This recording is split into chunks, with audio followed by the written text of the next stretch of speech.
Now that we have a basic understanding of our Cisco Catalyst switch hardware, we want to be able to connect to the switch. We want to be able to give commands from the CLI, the command line interface, to glean information from the switch, to verify the configuration, to do troubleshooting, and to perform our own configuration. A couple of ways we can connect to the switch. One is locally. We could plug into a console port on that switch.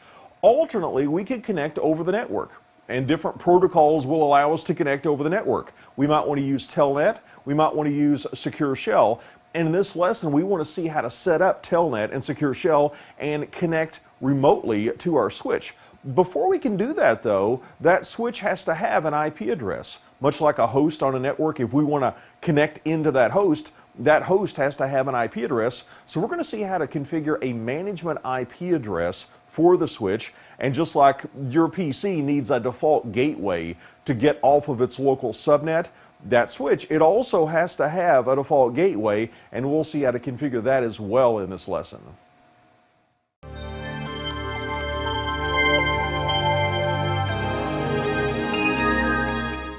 Now it's time to connect to our switch, where we can get to the CLI, the command line interface. From the command line interface, we're going to be able to view the configuration of a switch and configure the switch. Shipped with your switch, you're going to have a console cable. It's probably going to look something like this.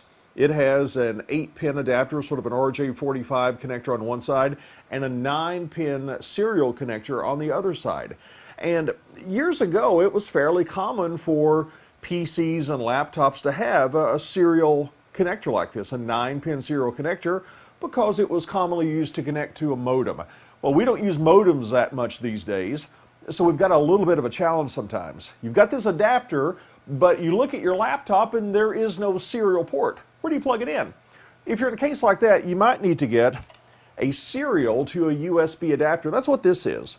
We've got a 9-pin serial on one side and a USB on the other. And once you connect this into your laptop or PC, you have to load appropriate drivers that you can download or that come with the adapter. You've got to download drivers so that your USB connection is going to show up as a COM port, a communications port, and then you can run a terminal emulator and you can get access to the command line interface. A free terminal emulator that you might want to use is called PuTTY, and that's what's even used on some of the Cisco CCIE labs. So it's a good terminal emulator to get familiar with. That's what I'm running here. But something else Cisco has been doing of late is including a mini USB connector on some of their Cisco Catalyst switches. For example, a Cisco Catalyst 2960 series switch, at least some models of that switch, it's got a mini USB adapter on the switch where we can connect in a little cord like this, and the other side could go into our laptop. We've got a USB to mini USB cord,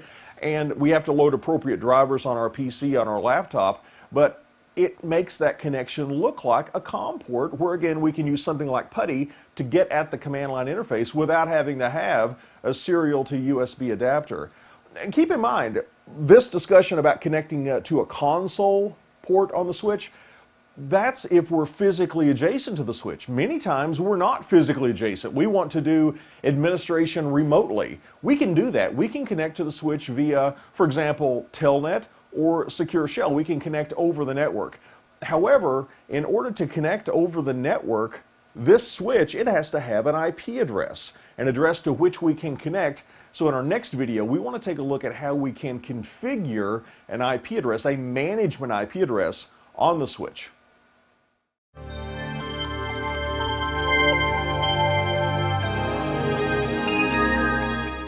Now that we have console access, we can start doing some basic configuration on our switch. One of the first things we want to do is set up the switch so that we can access it remotely. We don't want to have to always be adjacent to the switch plugged in via a console cable.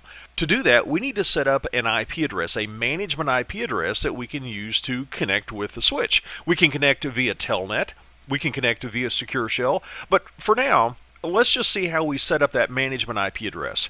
I just erased the configuration on the switch and booted it up, so this is what the switch might look like if it came from the factory. I press enter and it asks me if I want to enter the initial configuration dialog. I don't want to do that. We're going to be setting this up from scratch. I'm going to say no, and we're taken to the switch prompt. One of the things we'll do in a future video is to change the name of that prompt from switch to something a bit more descriptive. But for now, our focus is on getting an IP address assigned to this switch so that we can access it remotely. By the way, if we're curious as to how we're accessing it right now, here's a command for you. We can do show line to see how we're connecting into the switch. And you see the little asterisk, the star, next to CTY. CTY is referring to our console port. I'm connected via the console port, and as a result, there's a little star next to it telling me that that's how I'm connected. We also have 16 virtual terminal lines.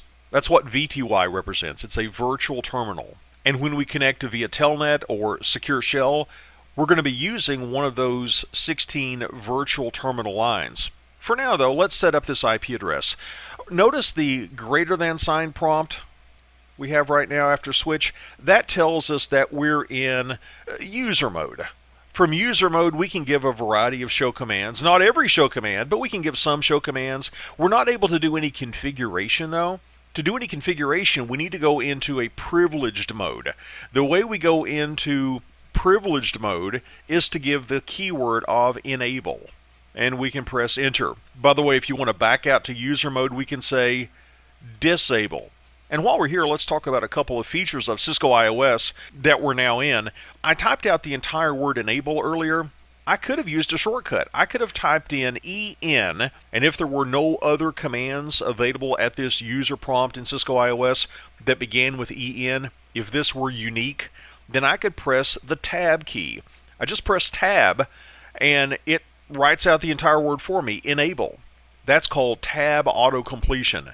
And we can press enter to get into privilege mode. If you're curious as to what commands are available in a particular mode, you can give a question mark.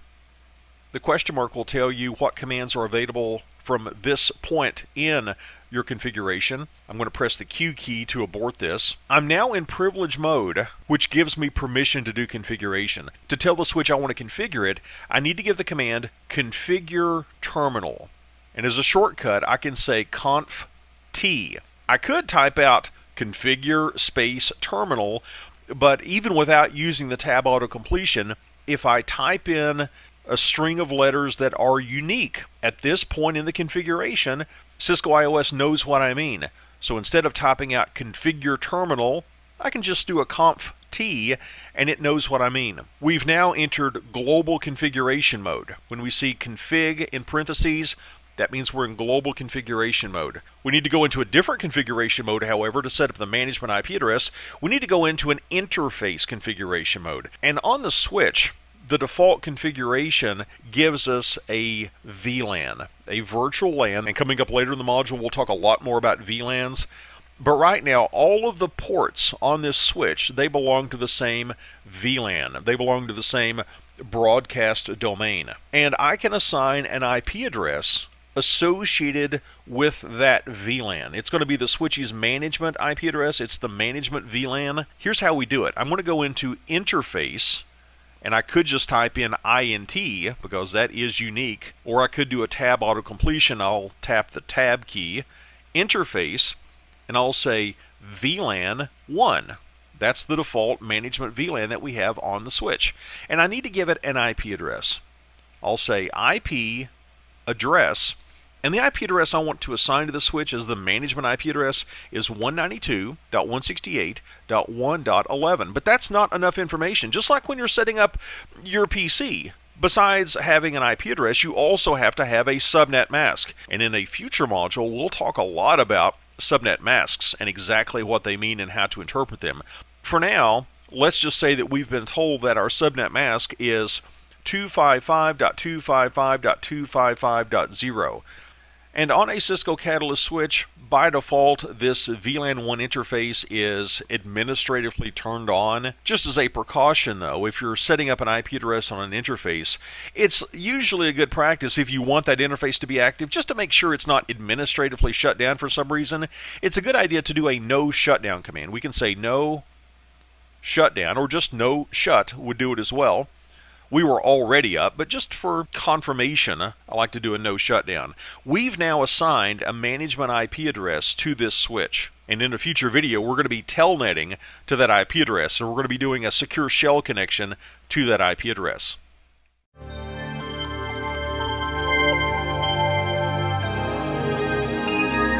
We've just assigned a management IP address to this switch so that we can telnet to the switch, so that we can do a secure shell connection to the switch. But think about setting up a PC. You add an IP address to a PC, and that's not enough information. You also need to specify a default gateway for that PC. So if it needs to communicate off of its local subnet, off of its VLAN, it's going to be able to go to a default gateway. And we need to specify that default gateway information for the switch as well. Here's how we do it. We're going to go back into global configuration mode with the configure terminal command, and just from global configuration mode, notice when we added the IP address, we were in interface configuration mode. That was config-if, and the command we gave there applied to this specific interface. If the prompt just says config, then we're in global configuration mode. That's where we want to be to set up the default gateway, and here's the command. We say IP default -gateway, and we specify the IP address of the gateway. And it is 192.168.1.1, and we're done with that configuration, and we can enter the end command. It's that simple. That's how we add a default gateway to our switch for management purposes.